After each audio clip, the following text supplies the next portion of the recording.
আপনি কোন মুখে তাদের কাছে ভোট চাইবেন? আজকে যদি এমন কোন বিতর্কিত কথা বা বিতর্কিত কাজ আপনি করে থাকেন, তখন তো সে আপনাকে উল্টা ইনসাল্ট করবে যে ওই দিন এই কাজ করেছিল না, কেন এখন আসছে ভোট চাইতে আমার কাছে? এই কথা আপনাকে শুনতে হবে।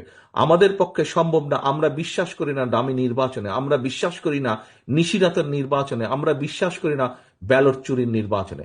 আমরা বিশ্বাস করি জনগণের কাতারে। একজন নোয়াখালীর একজন বোন বলেছেন কিভাবে এই দেশের মা বোনেরা বিএনপিকে ভোট দেয়। আমরা সেই ভোটে বিশ্বাস করি যেখানে মানুষ লাইনে দাঁড়িয়ে নিরাপদে, নিরাপত্তার সাথে, স্বচ্ছভাবে, স্বাধীনভাবে, মুক্তভাবে, ভয়হীনভাবে ভোট দিয়ে যাবে। আমরা সেই নীতিতে বিশ্বাস করি এবং সেটি যদি অর্জন করতে হয়, আপনাদেরকে আজকে কিন্তু অনেক কিছুর পরিবর্তন করতে হবে। উঠা বসা, চলাফেরা, কথাবার্তা আপনাদের পরিবর্তন করতে হবে আপনাদের নিজেদের।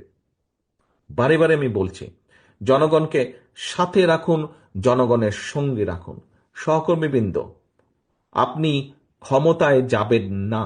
এখানে উপস্থিত মানুষ, একটি মানুষও ক্ষমতায় যাবেন না। আপনারা আপনারা মানুষের সমর্থন পেলে ইনশাল্লাহ দেশ পরিচালনার সুযোগ পাবেন। দেশ পরিচালনার সুযোগ পাবেন। মানুষ আপনাদেরকে ক্ষমতা দেবে না, আপনাদেরকে দেশ পরিচালনার সুযোগ দেবে। দুটোর মধ্যে পার্থক্য আছে। ক্ষমতায় ছিল পলাতক স্বৈরাচার। পার্থক্যটা বুঝতে হবে। ক্ষমতায় ছিল পলাতক স্বৈরাচার, ক্ষমতা ছাড়া কিচ্ছু বুঝতো না বলেই দেশের মানুষের জন্য কোনো কাজ করেনি। আপনাদের আজকে যে বিভিন্ন অভিযোগ যে তাদের আমলে জলাবদ্ধতা হয়েছে, ট্রাফিক জ্যাম হয়েছে, এই হয়েছে হয়েছে, শিক্ষা ব্যবস্থা ধ্বংস হয়ে গেছে, সংস্কৃতি ধ্বংস হয়েছে, কেন এই কথাগুলো আপনারা বলছেন? এই জন্য আপনারা এই কথাগুলো বলছেন যে ওরা ক্ষমতায় ছিল, ওরা জনসমর্থনে দেশ পরিচালনার সুযোগ পায়নি, ক্ষমতা দখল করে ক্ষমতায় ছিল। আমরা দেশ পরিচালনার সুযোগ পেতে চাই জনগণের সমর্থন নিয়ে, এবং সেই জন্যই দেশ পরিচালনার যদি সুযোগ পেতে চান, দেশ পরিচালনা যদি করতে চান, তাহলে নিজেকে সেইভাবে গড়ে তুলতে হবে।